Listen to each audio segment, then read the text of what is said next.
Oh, stop. Stop. Who made you? I know, right? That's making it in this week's edit, Nikki. Oh my God, everyone. Welcome back. Stop. Hey guys, welcome back. I'm angel, Caitlin. This is Hagrid. Weird Al Yankovic is welcoming you to today's episode. I apologize for who I am as a person. I want to put my legs out. My legs need to be out. They cannot be crunched this week. One. Maybe 5 people have seen me with my hair like this. Ever. It's interesting. It's a lot.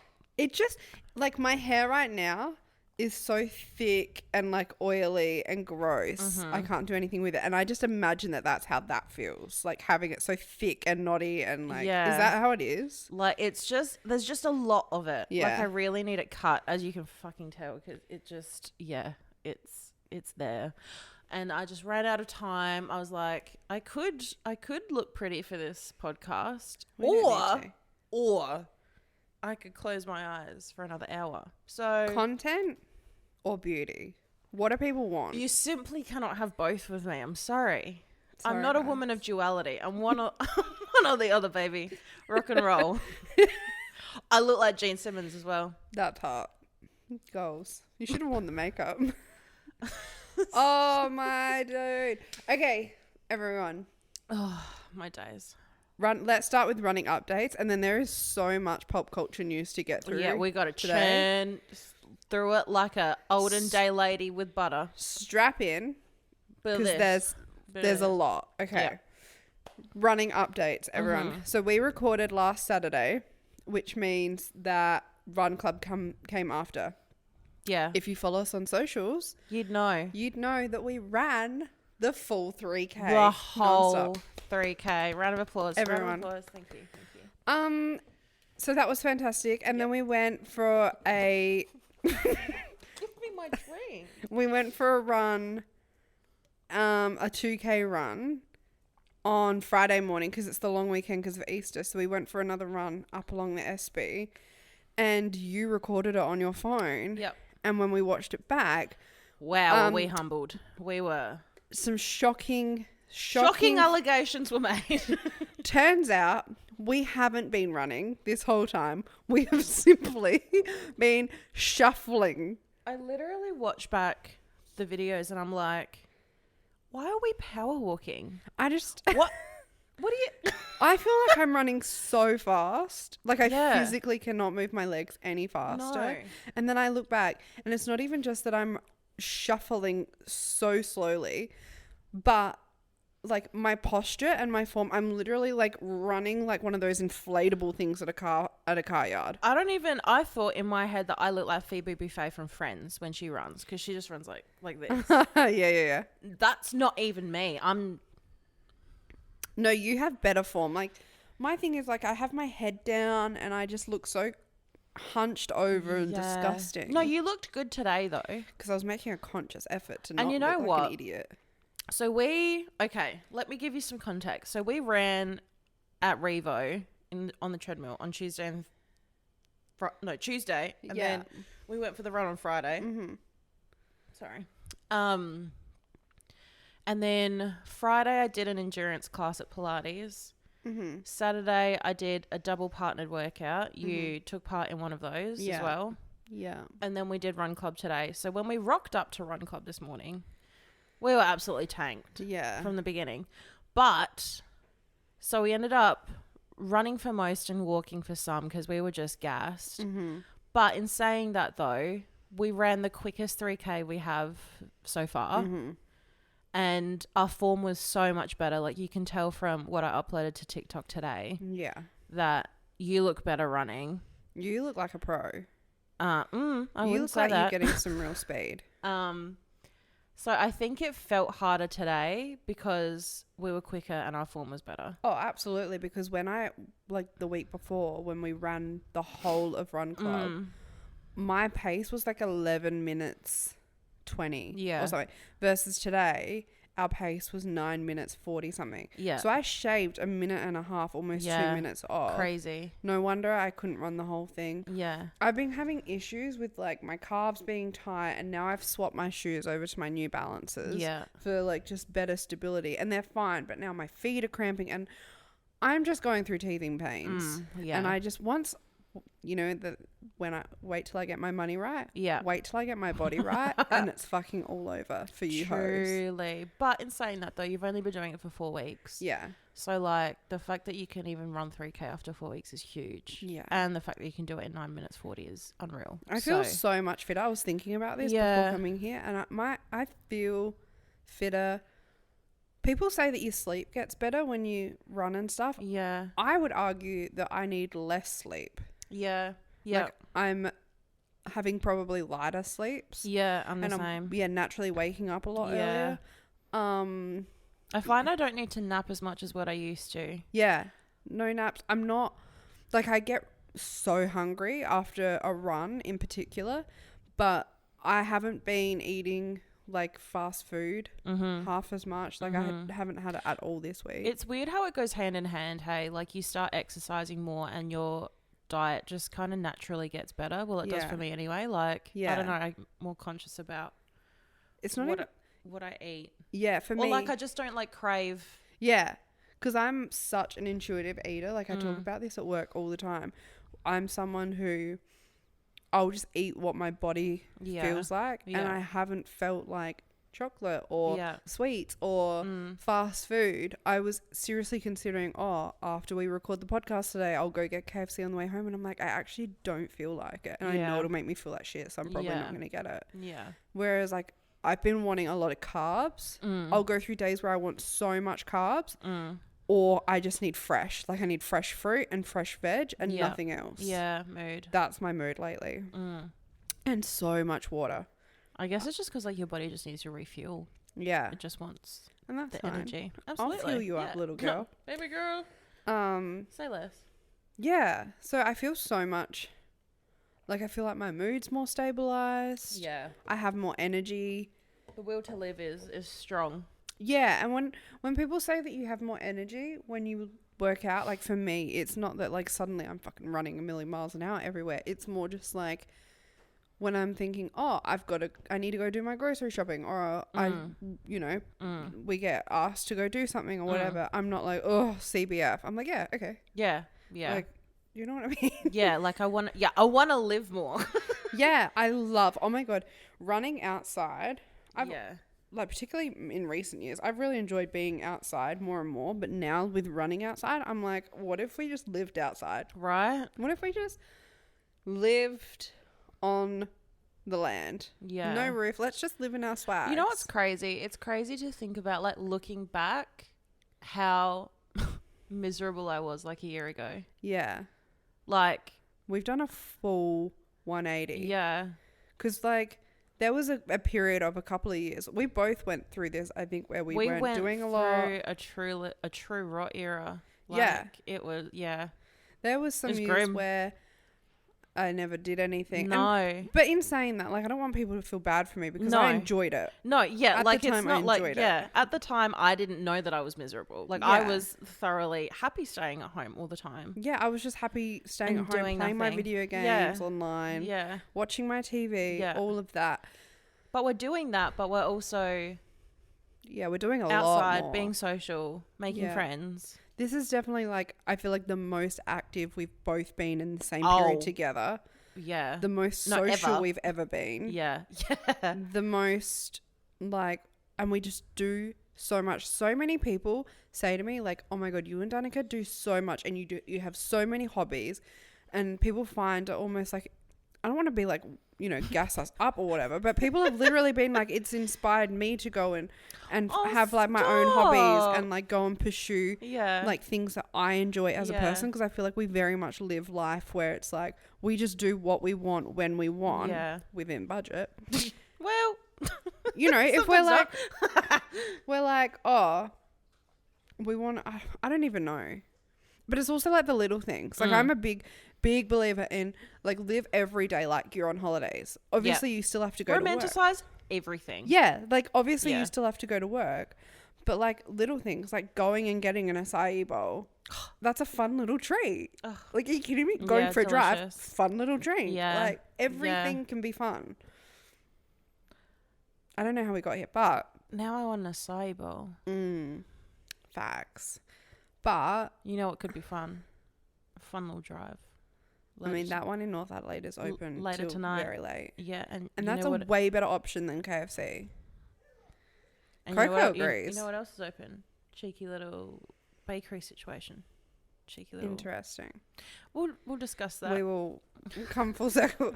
Yeah, I'm really enjoying. So this week we're going to start doing strength stuff at the gym.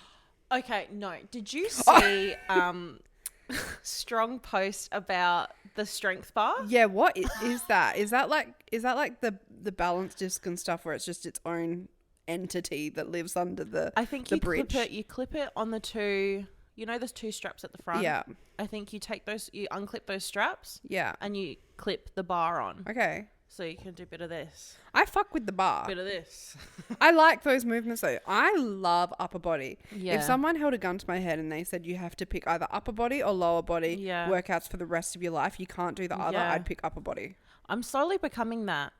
I have the upper body strength of an absolute peanut. Oh, the same. But leg stuff, I get gassed way too quickly. Same. And I feel it. I'm very conscious not to get it in my lower back, but because my lower back is so weak, I feel it more in there. And so I feel more restricted. So I'm like, fuck this. I'd rather just do arms. And I see like improvement in what I can lift in my arms quicker than what I do in my legs. Even like I see definition in my arms. Like my shoulders have rounded out so much recently. And you gave me a little bicep pump the other day and I was like, where did that come from? I impressed myself. Damn. I was like touching myself. Like I couldn't help it. Pulling her back in. She's like, I've missed you. Oh, baby girl. It's been a week. She's like, I want the treats. Yeah, I know. Hey. Oh, okay, so bring it. What was our point? Anyway, so running updates. It's going well. Oh, we're doing strength. We're adding strength. Yeah. Yes. So we're doing, okay, everyone. So glad you asked. This is our split for the week. Yeah. Right. Monday, Pilates, which is a full body workout. And we're doing freshies. So that's recovery. Okay, everyone. This is our agenda this week. Okay. If anyone would like to be added to the communal calendar that I now run, please send us through your email. No wonder this is where Coco gets it from. So Monday, 7:30 a.m. freshies at Port Noarlunga. If you would like to come, it's a dip into the ocean and then a coffee afterwards. Love that. Then at night, I want to say, are we booked in for the night time? Yeah, anyway, 5:50. Pilates, full body workout. Tuesday, hit and revo. Yeah. Doing intervals maybe? I do have something about that. Okay. Intervals and then legs. Wednesday, rest. Thursday, AM for me will be Pilates. PM for both of us will be abs and... Run. Oh, run and then abs and back. Abs and back. Yeah. Yep. Friday, massage chair. Yeah. Friday, night, lawn bowls. So maybe not the massage chair. We can go Saturday after Pilates. I was thinking about this. But then we've got Saturday morning, arguably up for contention, Pilates. Saturday afternoon, gather round. Yeah. And then Sunday morning, run club. Afternoon, gather round. Yeah.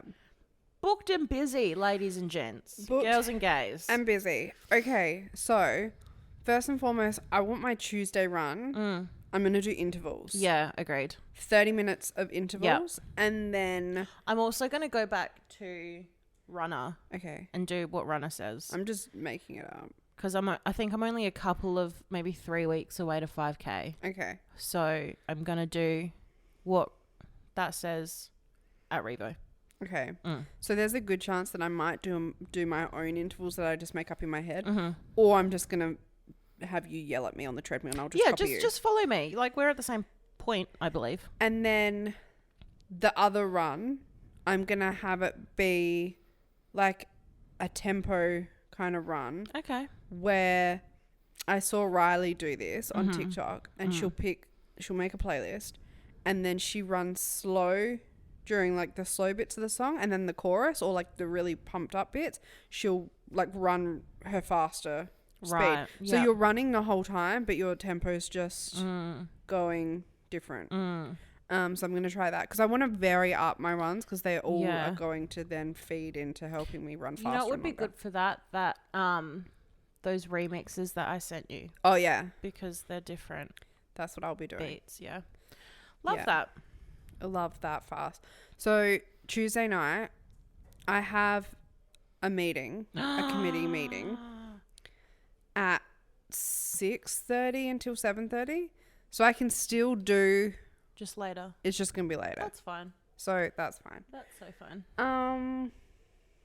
But that's running, everyone. Yeah, you're welcome. Thanks for listening.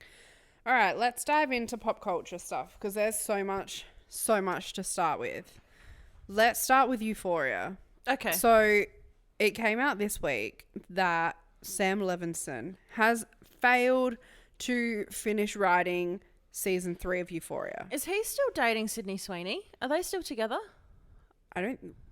Were they a thing? Did I make that up in my head? No, you definitely made that up in your head. Did I? She's married to someone. Or she has a fiance. But it's not Sam Levinson.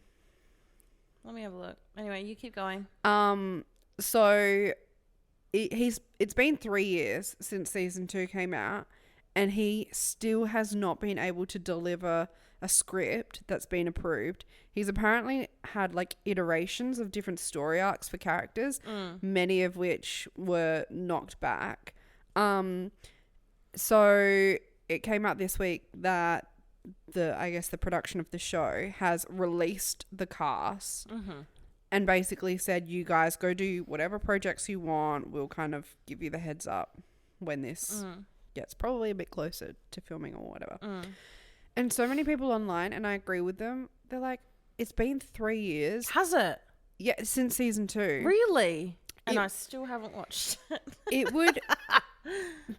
like Zendaya, Jacob Elordi, Sydney Sweeney, like in particular, have all grown so much as actors that it would... And they've been in such big films and big productions since then. It would almost feel so weird to then watch them go back to Euphoria now because they're all such big names. Also, so much has happened, like Angus passing away. It's just... And I also believe if the script isn't right after 3 years, I really don't believe that season 3 is going to be good. Let it go, yeah. Yeah. Like, my gut feel is that they should let it go and at most maybe do one long episode where wrap all the loose ends up 10 years down the line. Yeah, wrap up the loose ends. But even then, I feel like it can't be done well. Like, I truly think that there's like a time period, and once you pass that time period, it's like, well, we just know that this is not going to feel right. Yeah. No matter what they do and what story arcs they pick, it's not going to feel right. I think fans have had so long to sit on it. I also think fans are over it now. Yeah. Like, just love it for what it was. We've moved on. Yeah. It's... I also think... I'm sorry, but if you can't deliver a strong script within 3 years, pull your finger out. Yeah. Like, that's your job to do another season. You would have had an idea of where you were going to take the series from day dot. I am fucking professional if you are struggling. But can you imagine going to work and being like, oh, like not doing your projects for 3 years? Yeah. Can you imagine? Like, so many jobs that wouldn't fly. And I'm like, dude, at some point, it's disrespectful to fans. It's disrespectful to the people that work on the show. It's disrespectful to the cast. Like, it's just enough. So, yeah, I think that they should just cut their losses. And, I mean, from what I've seen online, and maybe I'm just seeing the opinions that align with me, but it just feels like everyone's kind of like, dude, just cut it. We know it's going to be shit. Yeah. If he goes ahead with it, it'll be interesting to see where he takes it. If it goes ahead, I will watch it. Like, there is no... season 2, it was a had to be there moment. Yeah. Everyone was watching it. Yeah. I'll get round to it. So good. Season 1, I was like neither here nor there for. I really like season 1. Interesting. I only started watching it when season 2 was airing in real time, and there was so much hype about it. So I quickly went back, watched season 1, and then started watching season 2. Caught up. So yeah, love that. So yeah, that's the drama with Euphoria. Do you want to go next? Or do you want me to go next? Everyone. Gypsy Rose, our girl Jip Jip. Some may be asking, what's going on with her? What's Jip Jip been up to? What has Jip Jip been up to? And such a good question to ask, because I feel like she's been a little bit quiet lately. And this is why. So Jip Jip and her husband, Ryan Scott Anderson, have separated. Should I act shocked? Play the violins. So Jip Jip made the announcement in a private Facebook post on March 28th to say that they have separated just 3 months after she was released from prison. So they tied the knot in a jailhouse ceremony in July 2022. That's just so romantic. And in the post, she's pretty much saying like she's moved back in with her family. Her family and friends are there to support her. She's just trying to figure out who she is as a person and doing some personal growth. Yeah. And you know what? Good for her. Yeah. Like, I feel like it's just been such a big change for her and so much has happened. And I feel like it was inevitable. Yeah. Just based on how they met. You're a different I'm not speaking from experience, but you'd be a different fucking person coming out of jail. My time in prison. Yeah. Like, you know what I mean? Yeah. Yeah. You'd be completely different. Yeah. You're learning life for the first time. Again. Yeah. Yeah. No, I agree. And even just down to like how they met, like the fact that he proactively wrote into her. It's like, I'm not saying that she was forced into liking him and into the marriage, but when I feel like it's different when you've got someone proactively slim. Yeah, like your opinion or your thoughts on someone can be potentially biased because that person's proactively showing a keen interest in you rather than you being like, hey, I think I like this person. Let me figure out if they like me back. You know what I'm saying? So I think it was inevitable. I don't think the world's going to be too shocked at them separating. The dick was fire though, apparently. That rocked my world, that post. Oh my days. I wonder if she regrets it. Who's to say? Well, God bless Jip Jip. So yeah, she's... Can you imagine if she started dating Pete Davidson next? I've seen all like the memes about it, and you know what? Iconic. It actually wouldn't surprise me. No. I'd be like, you know what? Makes sense. I think he's dating Madeline Klein at the moment. Who's that? Why does that name ring a bell? Outer Banks, main female lead. Yeah, right. She's gorge. Yeah. Obsessed with her. Yeah, right. And then speaking of TV, so the recent Call Her Daddy episode had Brittany Snow on it. Yeah. For those who don't know, Brittany Snow was in Pitch Perfect. Hairspray. Okay, I haven't seen Hairspray. X. Yeah, like... She's been in a lot. Yeah. Great actress. You'd know her if you saw her. Like real like comedy style, like not rom-com necessarily, but like, yeah, real comedy actress. Always plays that like goofy. Yeah. Goofy female. Anyway, so she was married to a man named Tyler Stanaland or something like that. And he came onto our screens a couple of years ago when the OC started, which is like a subsidiary of Selling Sunset. Yeah. Right? It just on follows Netflix. their OC office. Yep. So in season 1, Tyler infamously is really close with Alex Hall and Poppy, and there's like some flirting going on. Nothing actually happens, but everyone was questioning their friendship and how close and flirty they were. Yeah, we cover this in some of our earlier episodes as well. Yeah, when the show came out. Anyway, so as soon as I saw that Call Her Daddy had Brittany on, I was like, immediate watch and I just watched the bit where she does talk about Tyler, because then last year her and Tyler ended up getting a divorce. So really what happened was like season 1 came out, then Brittany obviously saw the show, then they divorced, and then season 2 of Selling the OC came out, and in that Tyler's like separated from Brittany. Yeah. And at the end of season 2, him and Alex start pursuing things. Yeah. So Brittany's pretty vague, and I understand why. Like, she is pretty personal. Yeah. And keeps, like, everything pretty private. So she's kind of vague about things, but she says Alex asked, like, did you know the women? And she was like, no, didn't know them at all, right? Also alludes to the fact that there might have been multiple instances and not just, I don't know if it was like multiple no, she was alluding to the fact that there was multiple women, right? But then she was like, I had no idea, like I didn't know these women. I had no idea what was happening. Like, had not even like a gut inkling that anything weird was happening. She said that she only found out when she watched season 1 of Selling the OC. Wow. She was like, and Alex was like, did you watch it alone? And she was like, yeah, just me and my dog on the couch. And so she had to find out watching Netflix by herself. Anyway, so then she was saying that she like went to a friend's house, and she doesn't really talk about timelines or like a series of events from there, but obviously they've separated. Well, they separate as a consequence of that, effectively. But one thing that I found interesting and that I really did actually like what Brittany said was, she was like, it doesn't change the fact, like what happened, but it doesn't change the fact that we had a great relationship. We had a great relationship that was full of love, and I had so much time and respect for this man. Like, what happened. Yeah. And it is what it is. It is what it is. And it really doesn't change the memories or... Exactly. Yeah. And I liked that take. I thought that was quite nice, because that can be true. Because she was very adamant that, like, she had everything was perfectly fine until she saw. Yeah, until it came out. Yeah. Until it came out.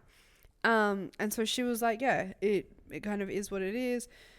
She, again, everything was quite vague. She didn't go into details, and I can understand why. But she was effectively saying, like, once she saw that she saw what she needed to see, and she was like, I can't continue on with this anymore. She was like, you know, when someone presents to who they are, kind of thing. And she said something like, she was saying something along the lines of, I'm not giving anyone any excuses or saying, you know, whatever, and she was like, I didn't necessarily do anything wrong, but for someone to go and do that, they're clearly unhappy in a relationship. And so she was like, and I can acknowledge that. Yeah. And I can acknowledge that obviously there was something else underlying. So it is what it is.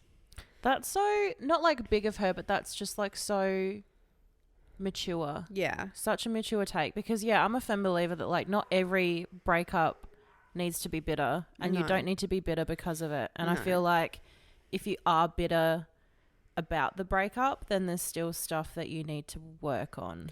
Yeah, and I think being able to separate what someone does, particularly if it's a bad, like the cause of the breakup is something like betraying someone's trust or cheating. Yeah. Being able to separate that from who you are as a person, like, and the two don't correlate in the relationship. Yeah. Like, it's completely different if they're abusive and like they're emotionally manipulating you and things like that. That's a whole different kettle of worms. Whole different kettle of fish. But like, if you were happy in that relationship and you genuinely felt that the other person was happy as well, you can only do with what you've got. Yeah, exactly. You can only know what you know. Like, it is what it is. Yeah, exactly. You're not like psychic. You can't, if someone isn't telling you something or communicating. Yeah, and like, and I'm sorry, but like, not every person that you end up in a relationship with is going to be the one. No. That's why they're called the one. Yeah. Like, not everyone's going to be your soulmate. Like, you can experience someone and have a quality connection and relationship with them. Yeah. And it comes to an end. Like, it is what it is. Yeah. Yeah. And we talked about this in like a really, really early episode of the podcast, where I was saying, like, I'm a big believer that everyone has multiple soulmates. Yeah. And because we live for so long, like, it's just a chapter. You go through different phases. You're into different things. Like, you can't expect someone to have the same life projection as you throughout all of that. Yeah. Like, I think it's possible. Yeah. But I think at some point, some people, like, either one of you is going to be... Yeah. Like... I just think it's a lot rarer than what people make it out to be. Yeah, 100%. And I think if people came to terms with that and accepted it, the perception of divorce and separation would be so different. Yeah, like it's just life, baby. Yeah. Live, laugh, love. But when I watched this episode, I was like the cooler daddy thing. I was like, oh my God, I can't wait to see, like, does it get addressed in the next season of Selling the OC? Only to remember, guess who has left the Oppenheim group? Has he? Why? Yeah. He left last year. And so his dad's a real estate agent or a broker that works for someone else. And so he's left to go work with his dad. Right. And to be honest, I think all the drama off the back of the show probably fed into that, as well as like his separation, because he was very much the villain. Yeah. Right? And rightfully so. Yeah. He was very much the villain, got a lot of heat for it. There was so much drama with the cast that you saw on the show because of his actions as well. I think that is why he chose to leave the Oppenheim group, because it did look pretty toxic. Fair enough. I wish that we were getting. For your sake, I didn't watch it, but it would just be nice to get closure. I love the goss. Yeah. So anyway, I loved Brittany on Call Her Daddy. I don't know. Yeah, that makes me appreciate her. She's very cool, calm, and collected. So no, that was good. But next thing. Yep. Next, Lizzo. Yeah. Lizzo. So much to say, not really. When did it come out? Like yesterday or the day before? Yeah, she posted on her social media being like, I yesterday quit. Yeah. I am done. I quit. Yeah. I'm sick of people saying bad shit about me. Yeah. I'm done. So for the sake of the podcast, I actually read a couple of articles, guys. Brilliant. This is crazy. Groundbreaking. So a few days before she's come out and said that she quits, so she, as some people would know, at least one, if not a few of her backup dancers are currently suing her for a range of things. Right? I can't remember. It was like, do I have it in my notes?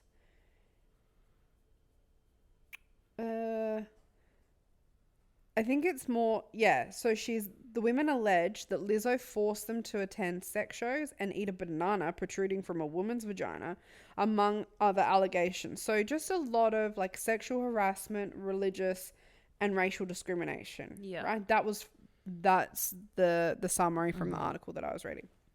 So that came to light last year. And I think that's about to go through proceedings because, yeah, I'll get to that part in a second. So anyway, a few days before Lizzo came out and said that she quit, the attorney for the backup dancer that's suing her publicly questioned why Lizzo was chosen to perform at the Democratic National Committee fundraiser, right? Okay. So like Biden's fundraiser, right? And basically it was like some pretty not slanderous, but like pretty big comments from the attorney being like, why would anyone want someone with these allegations to like represent them and their brand and all of that? Like it's just such a weird choice. Like she shouldn't be picked for it. She shouldn't be doing it, all that kind of stuff. And I thought it was really timely that a couple of days later Lizzo comes out and is like, I quit, whatever. So then I was like getting more goss on the status of the court case, because I'm like, clearly something's happened in the court case for her to suddenly come out and be like, nah, I'm done. So last month a judge denied Lizzo's request to toss the lawsuit. So she'd asked to toss the lawsuit. Is that allowed? Can you just say this won't be happening? Apparently you can go into a court and you can be like, no, I've decided that this is not in my best interest. Toss it. So I think you should toss it. So the judge said, no. Yeah. No. Yeah. So majority of the case is going to proceed to a trial later this year. A trial. Imagine getting called for jury duty for that case. Oh my God. I wouldn't be able to do it. I'd have so many biases just off of what I've read online already. So that happened. And then she also made a request after that one got denied that the details of the case were like, you know how some cases all the information can be like locked down? Yeah. Like it won't be made public. Yeah. She requested that. That also got denied. Right. Oh my God. I need so to stretch my leg out. Now, why would you request to have the information of the court case be locked down? Look, if you're innocent, why are you wanting to lock down the details of your innocence? Right. Is all I have to say. Even if she is innocent, right, there's clearly some damning information. Something has happened. Like evidence, or there's something in this. Well, even like without the hunkering down, if she's requesting to toss it and the judge is saying no, then there's validity to what's being said. Yeah. Like there has to be. Absolutely. So then... For it to go to trial too. Yeah, literally. So then there's this person on TikTok. She is a PR crisis communications expert. She did a TikTok review, like talking about Lizzo's statement.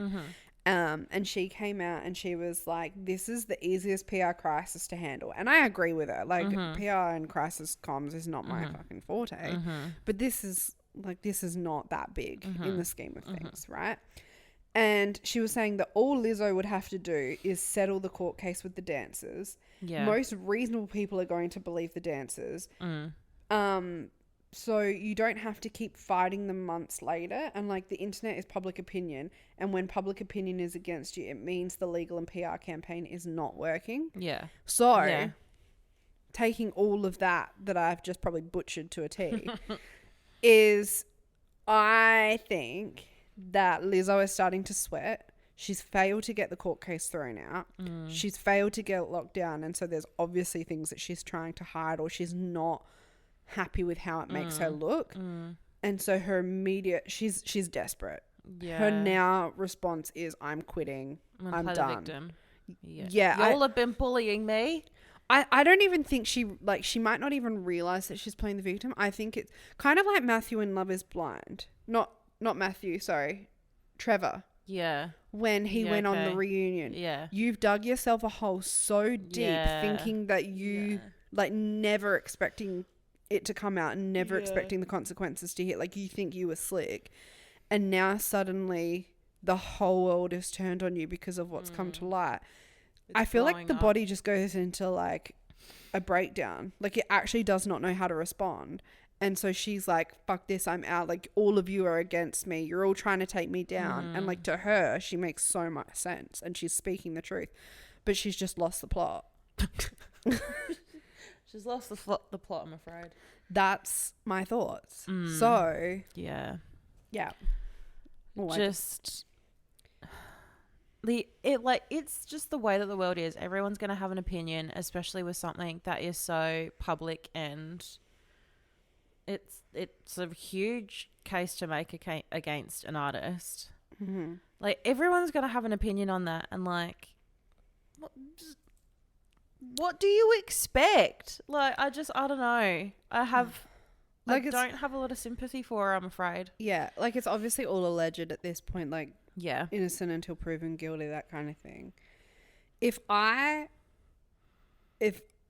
let's say that the allegations were true for hypothetical reasons, right? Yeah. That the allegations were true. If I was in Lizzo's shoes, I would have had like a private conversation or meeting with the people making the allegations Settle against it outside of court. Yeah, and be like, I think, and again, like maybe she did this, maybe she didn't. I don't know. This is all speculation, right? But the power of just actually having a conversation with the person who's obviously hurt, is obviously upset about something, and acknowledging, yeah, okay, I fucked up. Yeah. I'm in the wrong. Yeah.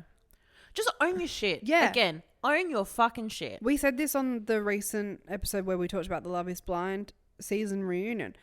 If people just owned their shit and like, it's okay to be wrong. Yeah. Right? It's not okay to do the things that are allegedly being said yeah. about Lizzo. I'm not saying that by any means. Yeah.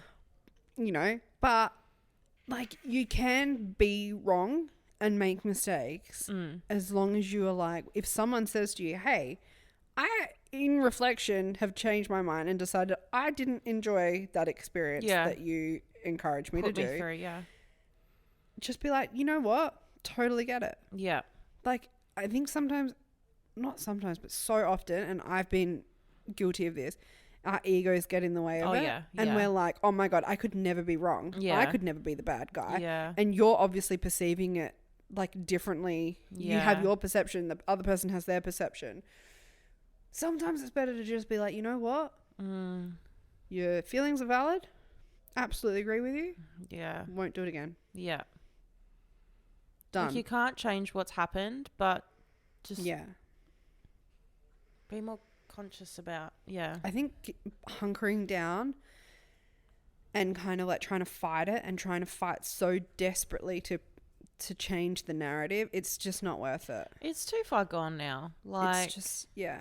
And she's been MIA for ages anyway. Yeah. Like, no one gives a fuck at this point. Yeah. Yeah. Anyway, that's my thoughts on it. Yeah. Next. Beyonce. Yes. Beyonce released a new album this week, guys. Cowboy Carter. It came out earlier than I thought. I didn't think it was coming for a while yet. Well, it got announced in the Super Bowl, so that was like a month ago. Yeah, that's true. Thoughts, opinions, favorite songs? I'm not going to lie. I haven't listened to the whole thing.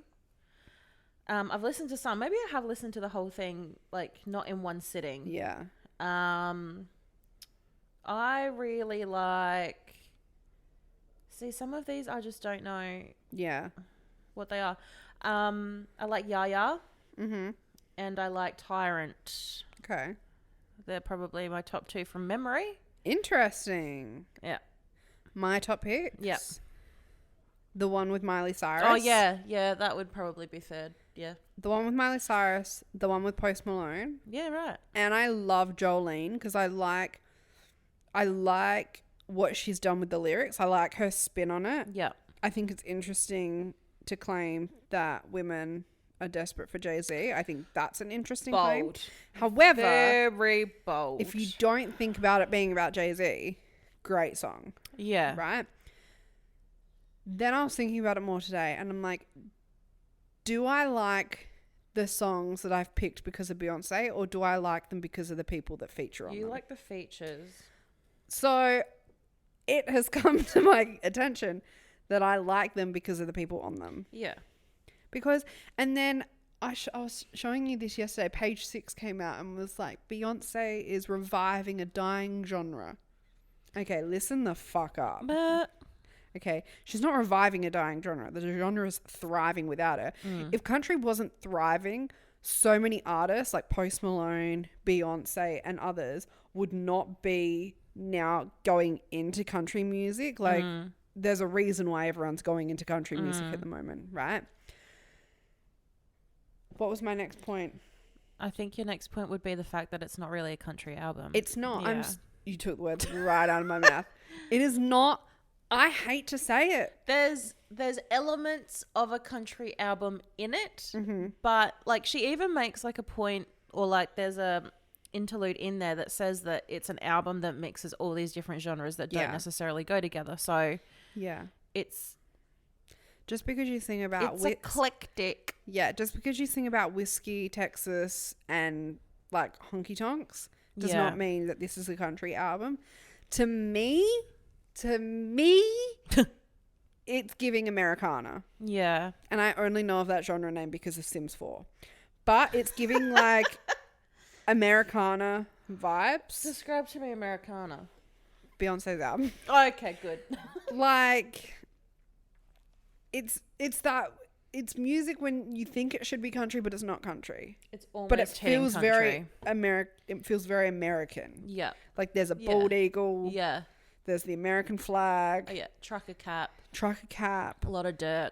And that's what this gives. This gives like a modernized, I think, pop take on Americana and American It's music. like someone from like LA having a weekend in Wyoming. Yeah. This is the album that we would release after going to Wyoming, right? So I think it has some good songs on it. I am sick of interludes. Yeah. Right? 2024, death to interludes. Yeah. I don't fucking need them. I kind of get if you have one interlude on there. I understand like an interlude at the start of and then an outro or an end intro of the and album. an outro. Yeah. You know who does it really well? Ariana Grande. Yeah. Okay. Yeah. You know where I've had fucking enough is when half the album is interludes. Okay. Yeah. Because now at this point it's become an audiobook. Truly. I didn't come to listen to an audiobook. I do like this one better than Renaissance though. Look, I've said how I feel about Renaissance. That's not an album worth listening to. Yeah. It's just not. But, hey. Great work. Beyonce, Miss Knowles? Yeah. Do I think she's going to win a Grammy? I personally wouldn't give her a Grammy for it. I will, like, I do like the fact that she's going into country because, like, how she said that not a lot of black people are in country music. Yeah. And she's tried it before and they kind of rejected her. So I respect that. I totally respect why she's done it and, like, the premise behind the album. Mm-hmm. I like it. Yeah. I think it's a solid album. I can appreciate what she's doing in it. Yeah. It's something she hasn't done before. It's a new sound. Mm-hmm. It's experimental. The features are great. Solid features. But don't advertise it as... Well, I think it's just my perception of what country music is. That's what I was going to say. Maybe is like not the same as hers and her team's, maybe. But I was expecting, I don't know, like literally Texas Hold'em, but like just 18 different versions. Yeah, I was expecting Daddy Lessons, but in 15 versions. Yeah. And that's not what this is. And that's fine, but it was just, I think my perception of what I wanted the album to be just didn't line up with what it actually was. Yeah. That's it's a me issue. It's totally a me issue. Yeah. And I was going to, like, when you were talking about, I was thinking about it. Just me saying that it's not a country album, like, whatever. Music is music. It's so subjective. It can be whatever. Yeah. I'm sure there are people out there who are like, this is the countryest country album the I've critics ever will disagree with us. Yeah. Right? And that's fine. Yeah. I think it's all right. Out of 5, go. Wait, 3, 2, 1, 4. 3.5. Oh, no, wait. Sorry, I was thinking out of 10. No, I want to start again. No. I was like, a 4? No, I'd give it a 2. Okay, there you go. Out of 5. Yep. Yeah. Yep. I was like, why is yours lower than mine? No, I would give it a 2. You thought out of 10 even though I said out of 5. I know. I think because I'd already decided that that's what you were going to say in my mind. Yeah, I'd give it a 2 out of 5. Oh God, Miley and Posty's voices are so they suit country genre so. Oh my days, that's the vibe that I wanted from it. I want some grunt to the voice, some grunty grunt. So, yeah. Next, Society in the Snow. Let me pass. So glad. Let me pass the talking stick to you. Here you go. Thank you. Testing. You're it upside down, bitch. Oh. Thank you. I actually don't have a synopsis of it, but so let me just quickly.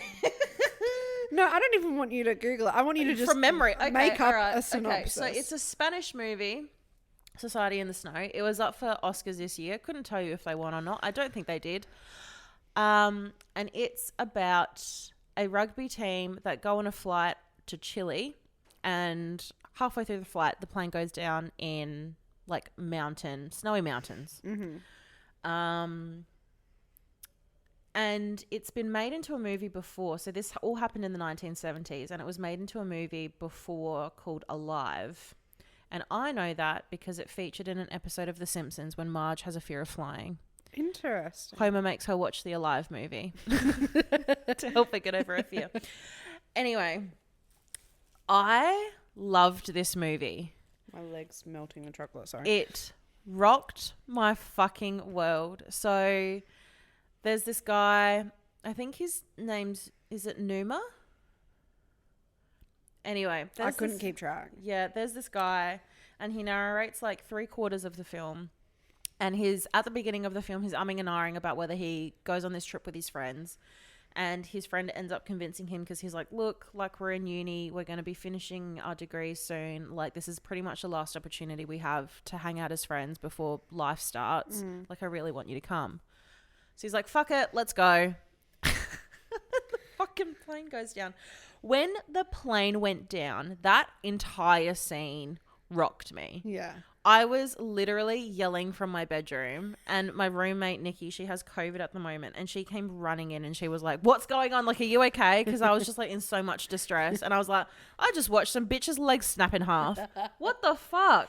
It was crazy. I know, when you told me to watch the movie and you'd said to me, the plane crashing scene is nuts. I'm thinking... Can't be that bad. I've seen air crash investigations. I've seen air crash investigations. I've seen Grey's... Like, Lost. Nothing surprises me now. Dude, it's like the creators of Saw did that scene. Like when it was so detailed. When the tail of the airplane comes off and that guy just flies out of the fucking aircraft. Oh my days. Yeah, crazy. And then it just follows them. They, people die off. People are dead on impact, and then people die throughout the thing. But I think 16 survivors end up getting rescued out of, I think there was like maybe 40 something people that boarded the flight. And they lasted 2 months out in the middle of the mountains in snow. Winter. Crazy shit. Do you think you would survive a plane crash? So I asked you this because I texted Caitlin when I finished it, and I was like, there is no fucking way I'm surviving a plane crash in any conditions. Right. So I genuinely believe, especially snow. And I'm so fucking Delulu. So yeah. I genuinely think I would survive the crash. You think? Right? I would survive the crash. Yeah. I don't know if I would survive being in the snow for 2 months. And even if I was surviving, I wouldn't want to survive, and I'd probably kill myself. Yeah. We were talking about this. I would survive the plane crash, right? Just out of pure luck. Yeah. Not because of any physical attributes that I bring to the table, but out of pure luck. Yeah. And then, guess what? I'd be stuck with a sore back. Right? The pain you would be in from that crash. I'm in pain just from living. Yeah. Okay? I'd be getting headaches left, right, and center. I'd be fucking freezing my dick off. Yeah. So now I'm so paranoid that I have to carry DP on the plane when we go to Fiji. Yeah. A crazy amount of Voltaren 25, Panadol, and Nurofen. Yeah. Right? I need to wear 300 layers of snow gear. Yeah. Yeah. I also have thought about this. I need something for if we land in water. Yeah. Well, right? I think you have to pack for like what kind of terrain you're flying over. Yeah.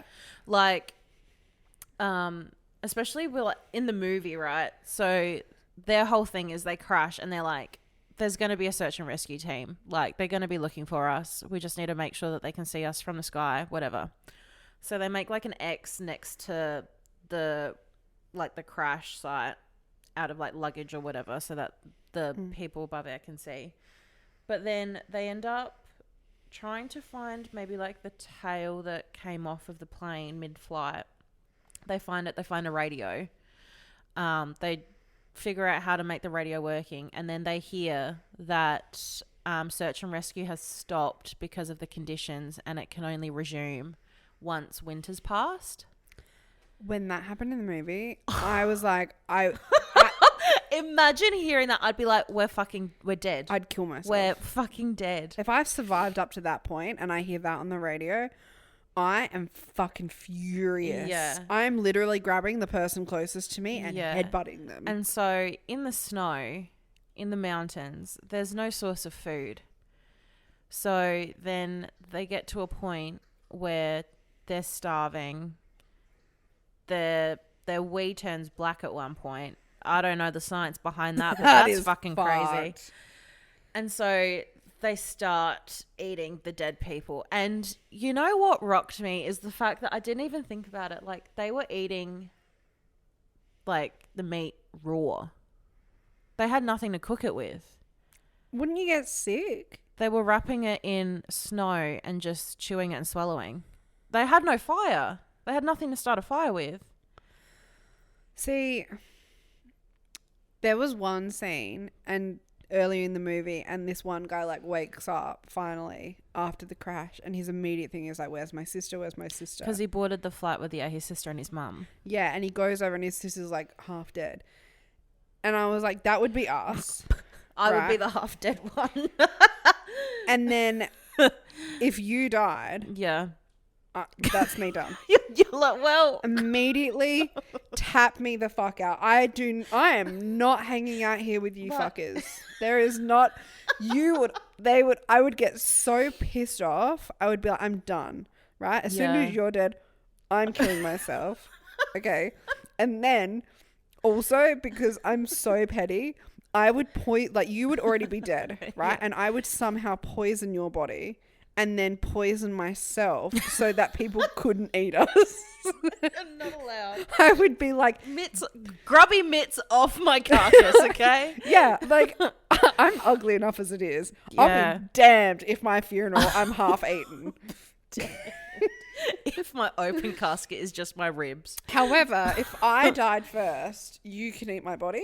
Yeah, I said that. Yeah. I said that to you too. I said I give only you consent to eat you're eating well. Everyone else can. And I want suffer. you to enjoy it. Yeah, like, I want you to be like in front of everyone.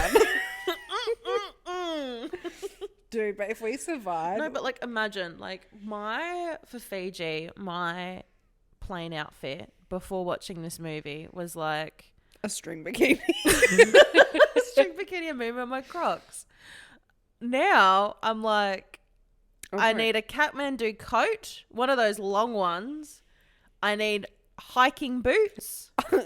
No, jeans. Remember, we're going across water, right? Oh, fuck. I'm going to be in a full body winter wetsuit, like the thickest wetsuit. An inflatable neck pillow. Correct, yep. Like a blow up one so that I can just tread water like this. Yep. I'm going to have hunting knives on my body so that when we land in the water I can stab sharks. You get detained at Sydney Airport. And I'm like, no, you are not listening to me because if the plane goes down, I need to be able to fight for survival. And they're like, book her. She's fucked. Not only has she brought weapons onto the plane, but she's gonna take it down. She knows something we don't. I'm like twitching in the fucking thing. It truly rocked me. But my only hope would be that I don't live through the crash. Even better, if I was to die mid-flight, that would be ideal. Before anything bad's happened. Yeah. Just while they're serving the refreshments, I just cark it. Can you imagine? And like, there's a point where they're like, I think this is before they started eating the people, I think. Or maybe, yeah. There was a guy that was just eating his own scab for nutrients. Men are making a 10-course meal out of their fingernails for food. Listen, that's fine with me. I eat my fingernails. I've eaten a scab or two in my time. I complain when the aircon is too cold in the office at work. How am I going to make it through the snow? That shit looked fucking cold, man. Yeah. Fucking cold. And I hate physical touch. And you think I'm about to want me to be sit spooning up against fucking like this next to a stranger? I'll freeze to death. I will. And everyone's going to be stinky too. Stinky as fuck. Everyone's going to be stinky and clammy and gross. And you want me to fucking like bundle up and kill me. Kill me instead. At least you'd have a constant supply of water though. That's the only good thing about the snow. That's very true. If we'd survived that and we're just sitting with everyone, everyone would want us dead. We would be annoying. They would make a mutiny and they'd kill us. Like we wouldn't survive because we'd be so annoying. We'd start the mutiny against us. We'd try to start drama with the survivors. Literally. I would be like, oh, Gary, Gary said that you taste like shit. What terrain do you reckon you'd have a better chance of survival in? Like, just land? I reckon like an island. Yeah. I think I could do a couple of days on an island. So Have you seen the TV show The Wilds on Amazon Prime? No. So it's this group of girls in season 1. It's a group of girls, and basically their parents are sending them away to like behavior camp. Like they're misbehaving. Yeah. So they're getting sent away. Yeah. So they're on this plane, and the plane crashes into the ocean right by an island. Yeah. And then they have to spend a certain amount of time there before they get rescued. Spoiler alert if you haven't seen The Wilds, but whatever, it's been out for ages. The whole thing is an experiment. Like it's not, it's all planned, right? And it's to see how they react and how they survive, kind of thing. And it's like, it's really kind of gives like Lost, Shutter Island, like psychological mindfucking vibes. That I feel like I would do. Oh, no, if I'm being honest, I would suck. It doesn't matter the terrain, because I'm just not a very motivated person. No. Yeah. My will to live. Like, I know at the beginning of the episode we said our will to live is strong. It's not. Here with comfort. Yeah. Without comfort. Yeah. Like, unless Mark is on the plane as well and has also crashed and survived, I've got zero chance of survival. I know nothing. I have no motivation to go find food. No. No motivation to do anything. No. I would lay there and cry. Yeah, me. Literally me. And then drink my own tears. It's just, I get why people have a fear of flying. I totally get it. I don't have a fear of flying. I don't, but I get why you would. Yeah. Like that, going down. Like, I'm not saying that I want to die. Like that would be really inconvenient. But I also don't want to have to live through that experience. Yeah, my mindset is very much, if I'm on a plane and that shit goes down, my hands are tied. Like, what do you want me to do? The summary of this whole episode is, it is what it is. It truly is what it is. Like, there's nothing I can do about it. Only, like, truly, if, like, we were, because the only time really, well, no, but from now on, the only time we are flying international is with each other. Thank you very much. Yeah. But if you were to go during the flight and I make it out of the wreck, no. No, but that's what I'm saying. Like, if you died, I need to, I need to buy a gun. I need to buy a gun.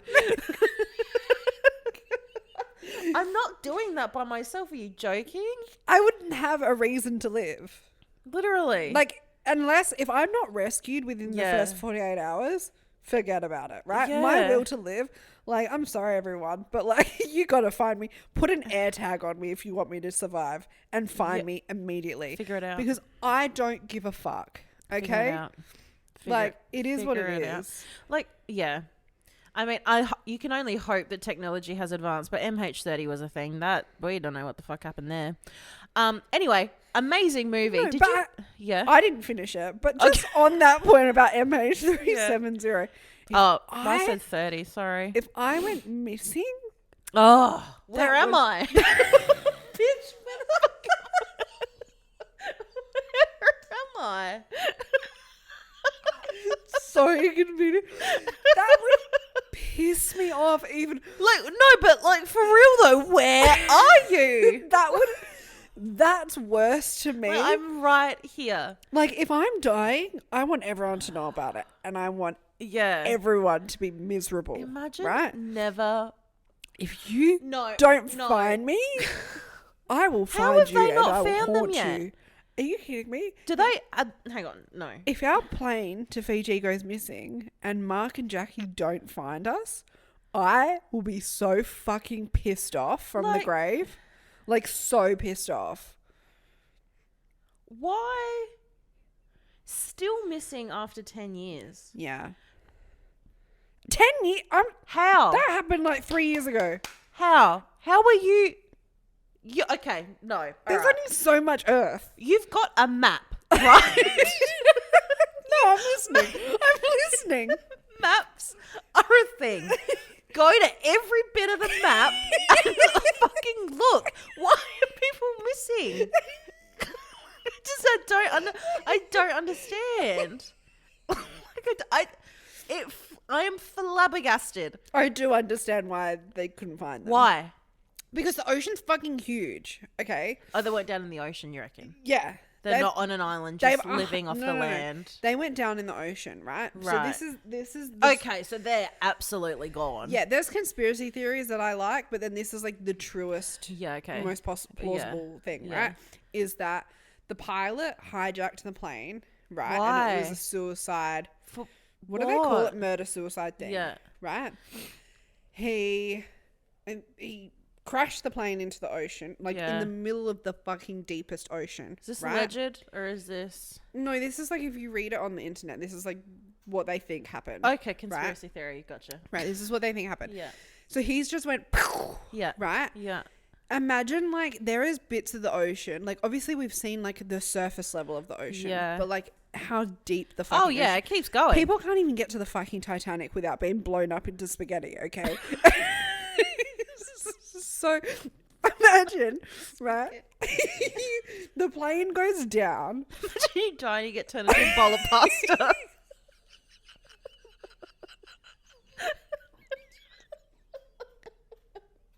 An honor. It would be a fucking honor. You'd be the ribbon pass, the one that looks like bow ties, because you're a fancy, distinguished lady.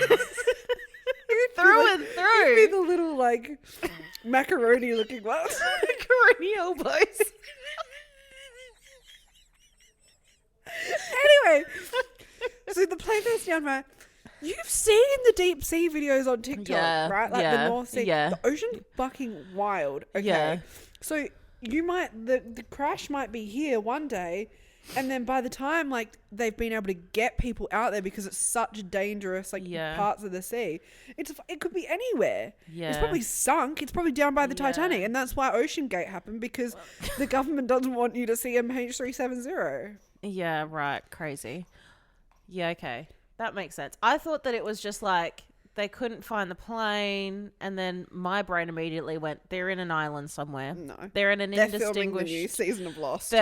Like they're just living off the land. Can you imagine? Waiting for someone to find them. Imagine if this whole time they'd been filming a reality TV show version of Lost. Can you imagine? The whole time it was just a social experiment. That would be like the most unorthodox, but the coolest thing to ever happen. I'd watch. I think the ratings would be through the roof. Crazy. You didn't finish the film. No. What part did you get up to? Till they got the radio working, and the radio said that the search party's over, and I went, well, I'm done. I'm done. You did. Oh, Caitlin, that you was missed like so halfway much of the movie. To be fair, 2 hours of watching people just fucking like this in the snow, that's too much. It was such a good movie, though. Incredible acting. Yeah. They deserved an Oscar nomination for it, 100%. Yeah. And like how they filmed it, like the kind of shots that they filmed it in, I don't know. I'm no director. The cinematography. Yeah, excellent, unreal.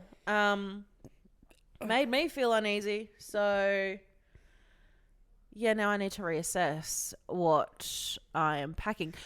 But this is great because we don't really need to pack much for Fiji. So there's room. We can pack survival gear. For survival.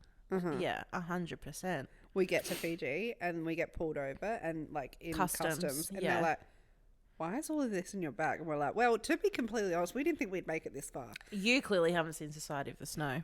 We didn't think we'd make it. I pull it up on my laptop and I make them watch this. I make them watch, and they're like, They're like, on your way, on your merry way. Yeah. But yeah, great movie. Definitely watch if you haven't. Yeah.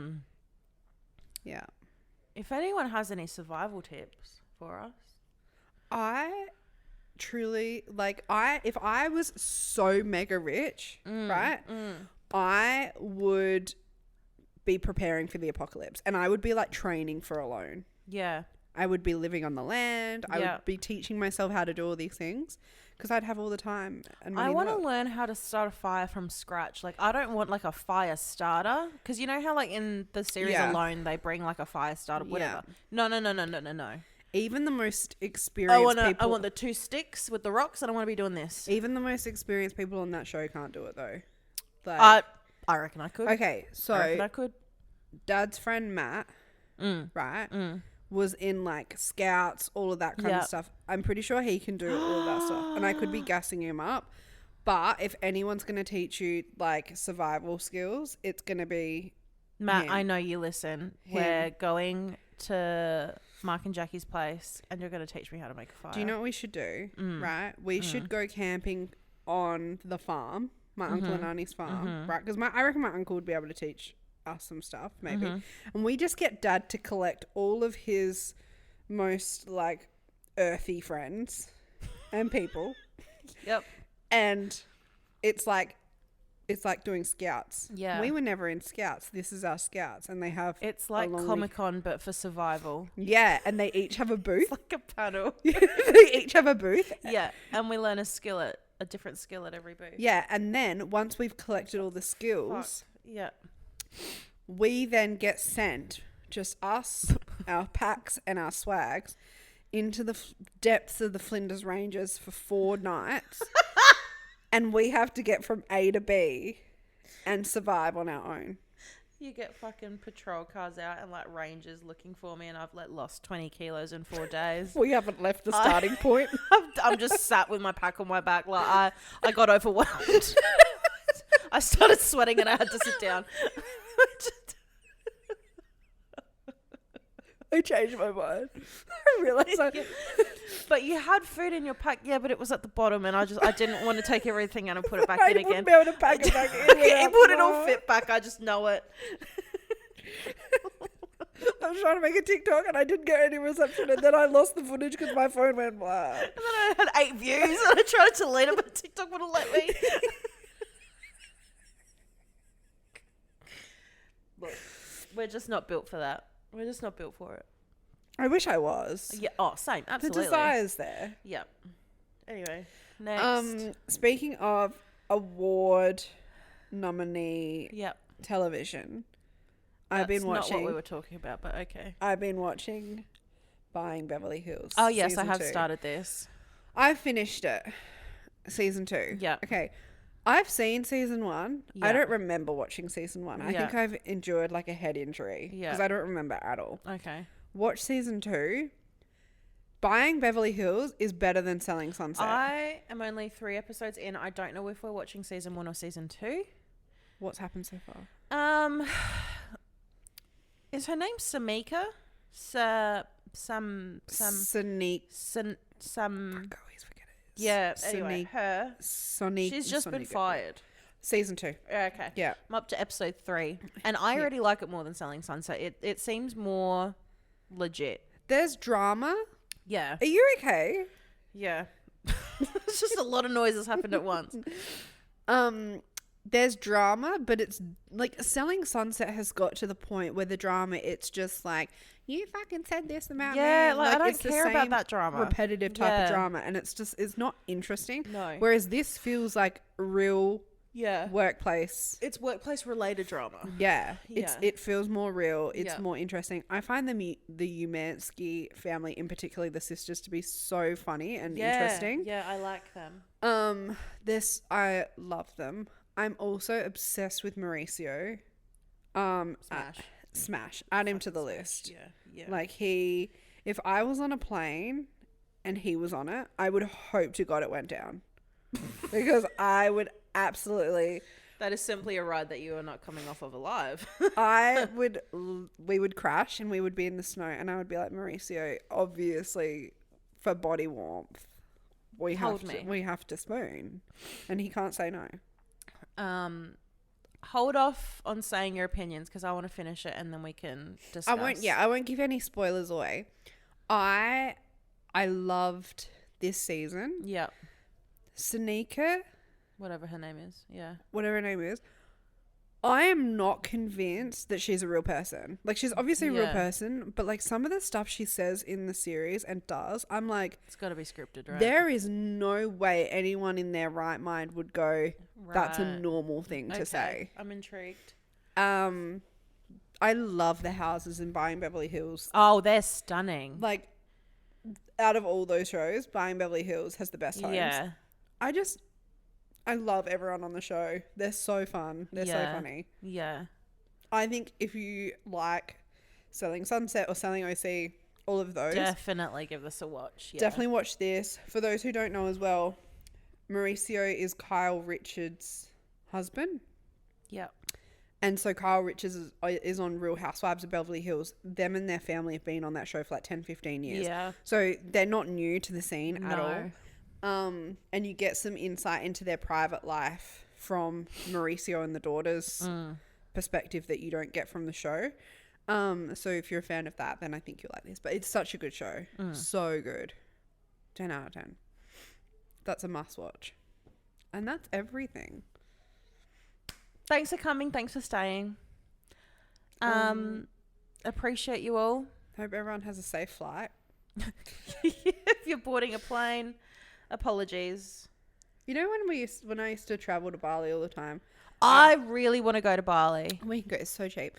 I would watch air crash investigations the night before we would fly. That is unhinged behavior. Just face your fears. No, I'd rather not. There are some things that I just shouldn't ever experience. That is one of them. The sun's right in my eyes. I know. It's golden hour, I think God's chosen me. He's like, you. On Easter Sunday, look. You. I'm glowing. Guys. Wow. A vision. I'm the chosen one. Okay. Oh. You know the song Pass It On, Pass It On, Pass the Word Jesus On? They passed it on to me. I am it. I am it. Okay, everyone. That is all. We will be leaving now. Yep. Love you. Bye. Bye-bye.